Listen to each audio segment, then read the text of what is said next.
Chapter 31. On our arrival in Denmark, we found the king and queen of that country elevated in 2 armchairs on a kitchen table, holding a court. The whole of the Danish nobility were in attendance, consisting of a noble boy in the wash-leather boots of a gigantic ancestor, a venerable peer with a dirty face who seemed to have risen from the people late in life, and the Danish chivalry with a comb in its hair and a pair of white silk legs, and presenting on the whole a feminine appearance. My gifted townsman stood gloomily apart, with folded arms, and I could have wished that his curls and forehead had been more probable. Several curious little circumstances transpired as the action proceeded. The late king of the country not only appeared to have been troubled with a cough at the time of his decease, but to have taken it with him to the tomb, and to have brought it back. The royal phantom also carried a ghostly manuscript round its truncheon, to which it had the appearance of occasionally referring, and that too, with an air of anxiety and a tendency to lose the place of reference which were suggestive of a state of mortality. It was this, I conceive, which led to the shades being advised by the gallery to turn over. A recommendation which it took extremely ill. It was likewise to be noted of this majestic spirit, that whereas it always appeared with an air of having been out a long time and walked an immense distance, it perceptibly came from a closely contiguous wall. This occasioned its terrors to be received derisively. The Queen of Denmark, a very buxom lady, though no doubt historically brazen, was considered by the public to have too much brass about her, her chin being attached to her diadem by a broad band of that metal, as if she had a gorgeous toothache, her waist being encircled by another, and each of her arms by another, so that she was openly mentioned as the kettledrum. The noble boy in the ancestral boots was inconsistent, representing himself, as it were in one breath, as an able seaman, a strolling actor, a grave digger, a clergyman, and a person of the utmost importance at a court fencing match, on the authority of whose practised eye and nice discrimination the finest strokes were judged.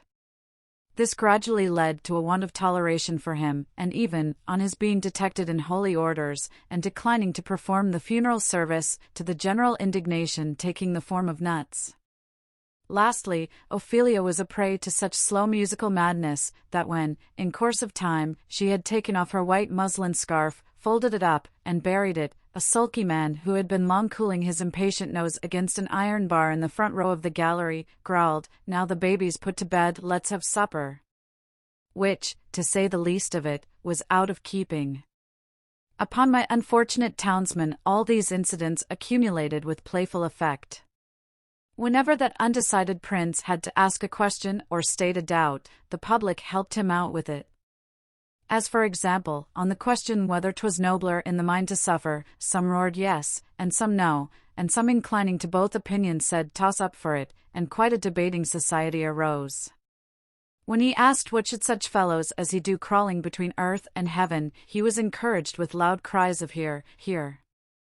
When he appeared with his stocking disordered, its disorder expressed, according to usage, by one very neat fold in the top, which I suppose to be always got up with a flat iron, a conversation took place in the gallery respecting the paleness of his leg, and whether it was occasioned by the turn the ghost had given him. On his taking the recorders, very like a little black flute that had just been played in the orchestra and handed out at the door, he was called upon unanimously for Rule Britannia. When he recommended the player not to saw the air thus, the sulky men said, "And don't you do it, neither, you're a deal worse than him." And I grieve to add that peals of laughter greeted Mr. Wopsle on every one of these occasions. But his greatest trials were in the churchyard, which had the appearance of a primeval forest, with a kind of small ecclesiastical washhouse on one side, and a turnpike gate on the other. Mr. Wopsle, in a comprehensive black cloak, being descried entering at the turnpike, the gravedigger was admonished in a friendly way, "Look out. Here's the undertaker a-coming, to see how you're a-getting on with your work." I believe it is well known in a constitutional country that Mr. Wopsle could not possibly have returned the skull, after moralizing over it, without dusting his fingers on a white napkin taken from his breast, but even that innocent and indispensable action did not pass without the comment, "Whiter." The arrival of the body for interment, in an empty black box with the lid tumbling open, was the signal for a general joy, which was much enhanced by the discovery, among the bearers, of an individual obnoxious to identification. The joy attended Mr. Wopsle through his struggle with Laertes on the brink of the orchestra and the grave, and slackened no more until he had tumbled the king off the kitchen table, and had died by inches from the ankles upward.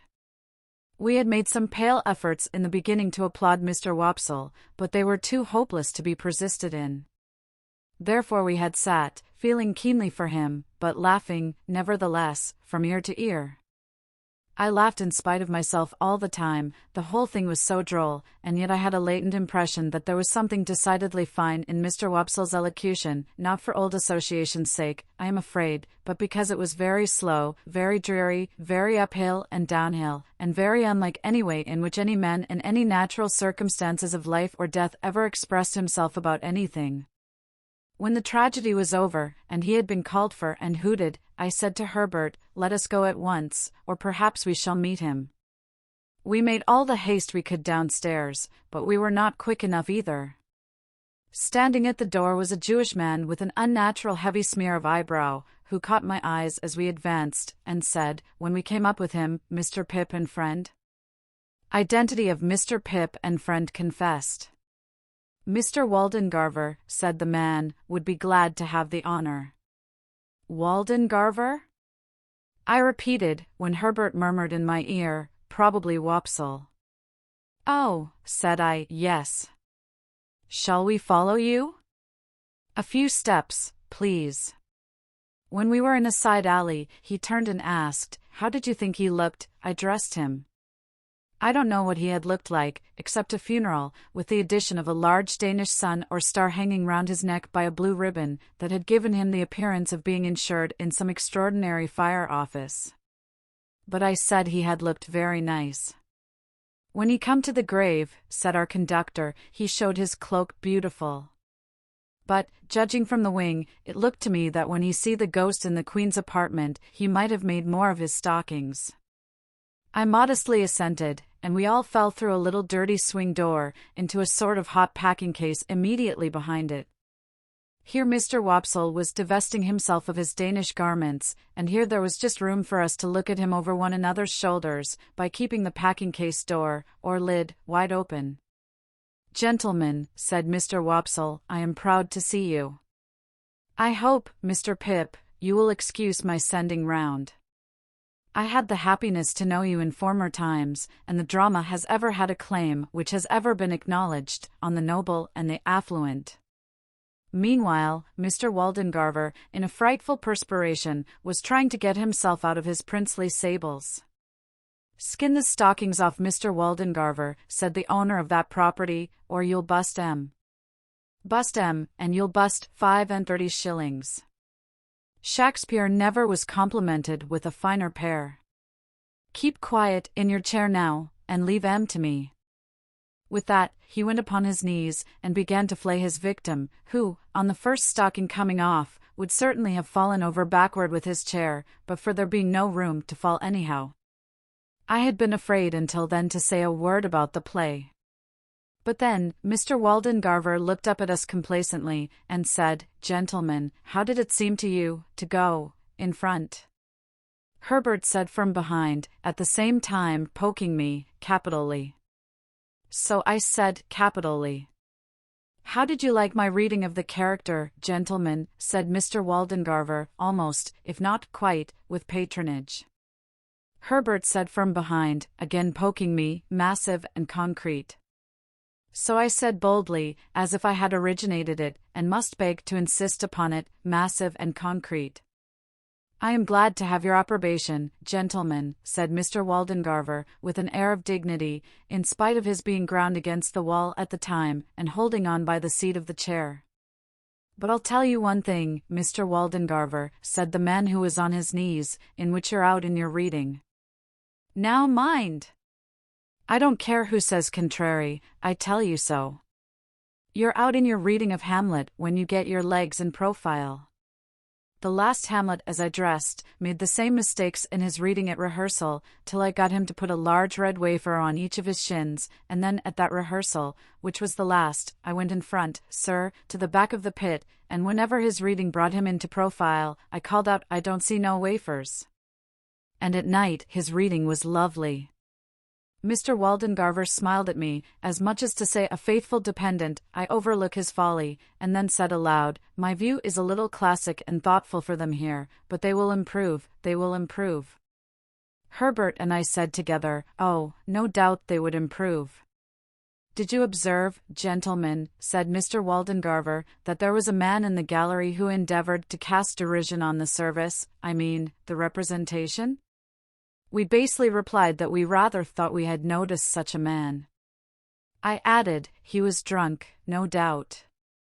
Oh dear no, sir, said Mr. Wopsle, not drunk. His employer would see to that, sir. His employer would not allow him to be drunk. You know his employer, said I, and Mr. Wopsle shut his eyes, and opened them again, performing both ceremonies very slowly. You must have observed, gentlemen, said he, an ignorant and a blatant ass, with a rasping throat and a countenance expressive of low malignity, who went through, I will not say sustained, the role, if I may use a French expression, of Claudius, King of Denmark. That is his employer, gentlemen.